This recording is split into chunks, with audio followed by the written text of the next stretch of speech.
नमस्कार मित्रांनो, आजच्या व्हिडिओमध्ये तुम्हा सर्वांचे मनपूर्वक स्वागत।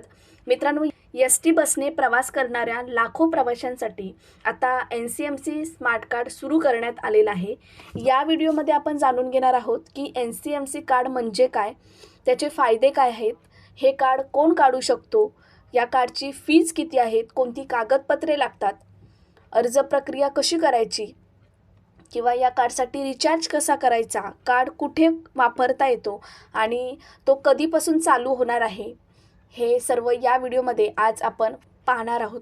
तर व्हिडिओ स्किप न करता व्हिडिओ शेवटपर्यंत नक्की बघा। आणि हां, जर तुम्ही मराठी अवनी यूट्यूब चॅनलवरती नवीन असाल तर चॅनलला सबस्क्राईब करायला विसरू नका। चला तर मग व्हिडिओला सुरुवात करूया।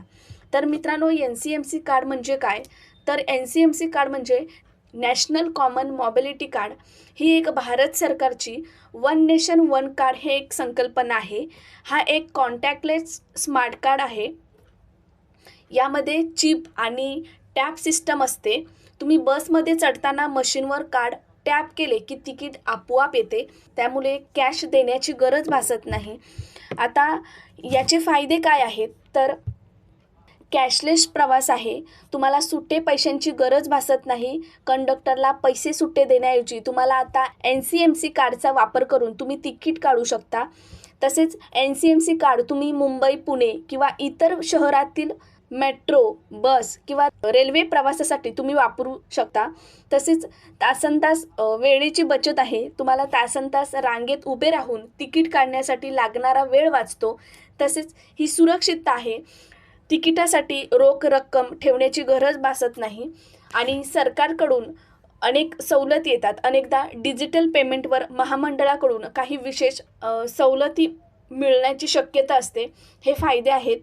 आता हा कार्ड कोणासाठी आहे, तर कोणताही सामान्य नागरिक हा कार्ड काढू शकतो। विशेषतः महिला, विद्यार्थी, ज्येष्ठ नागरिक, जे दिव्यांग आहेत ते, किंवा जे नियमित एसटी प्रवास करतात त्यांच्यासाठी आहे, किंवा जे सवलतधारक योजना लाभार्थी आहेत, पुरस्कार्थी किंवा पत्रकार आहेत त्यांच्यासाठी सुद्धा आहेत। आता या कार्डची फीज किती आहे, तर NCMC कार्डची फी आहे 199 रुपये। यामध्ये तुम्हाला कार्ड कॉस्ट, GST, रजिस्ट्रेशन किंवा स्मार्ट चिप चार्जेस आहेत। काही डेपोमध्ये रिप्लेसमेंट किंवा रिन्युअल वेगळी असू शकते। जर हा कार्ड तुम्ही अनेक वर्ष वापरता येतो, जर खराब झाल्यास तर तुम्हाला तो बदलता सुद्धा येतो आणि जर हरवल्यास तुम्हाला डुप्लिकेट सुद्धा मिळून जातो। आता या कार्डसाठी कोणकोणती कागदपत्रे लागतात, तर आधार कार्ड हा कंपल्सरी आहे आणि ओळखपत्रामध्ये तुम्हाला पॅन कार्ड, वोटर ID किंवा ड्रायव्हिंग लायसन या तीनपैकी एक द्यायचं आहे। त्याच्यानंतर पासपोर्ट साईज फोटो लागणार आहे आणि जे विद्यार्थी आहेत त्यांच्यासाठी स्कूल किंवा कॉलेज ID लागणार आहे। जे ज्येष्ठ नागरिक आहेत त्यांच्यासाठी एज प्रूफ लागणार आहे। जे दिव्यांग आहेत त्यांच्यासाठी दिव्यांग प्रमाणपत्र लागणार आहे। ही कागदपत्रे लागणार आहेत। तसेच अर्ज कसा करायचा, तर अर्ज हा तुम्ही ST डेपोमध्ये जाऊन तुम्हाला हा फॉर्म भरायचा आहे। तिथे तुम्हाला डॉक्युमेंट्स सबमिट करायचे आहेत। तुमचा फोटो व्हेरिफिकेशनसाठी लागणार आहे। त्याच्यानंतर 199ची फी आहे आणि तुम्हाला ती फॉर्म भरून तुम्हाला रिसिप्ट घ्यायची आहे। अशा प्रकारे तुम्ही अर्ज करू शकता। आता हा कार्ड मिळायला किती दिवस लागतात, तर काही ठिकाणी 7 ते 30 दिवस लागतात, तर काही ठिकाणी लगेच तुम्हाला कार्ड मिळून जातो, तात्काळ कार्ड दिला जातो।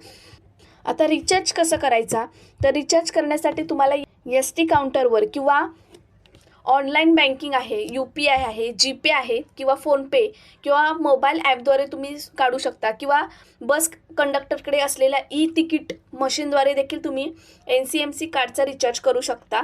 त्याच्यानंतर कार्ड कुठे वापरता येतो, तर देशभरातील मेट्रो, सिटी बस किंवा रेल्वे प्रवाशांसाठी सुद्धा हा कार्ड वापरता येतो।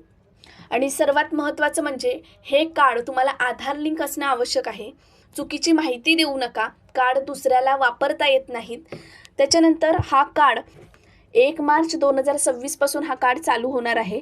तर मित्रांनो, जर तुम्ही ST बसने प्रवास करत असाल तर NCMC स्मार्ट कार्ड लवकर काढा, खूप महत्त्वाचं आहे। तर मित्रांनो, जर व्हिडिओ आवडला असेल तर व्हिडिओला नक्की लाईक करा, शेअर करा आणि मराठी अवनी चॅनलला सबस्क्राईब करायला विसरू नका। धन्यवाद।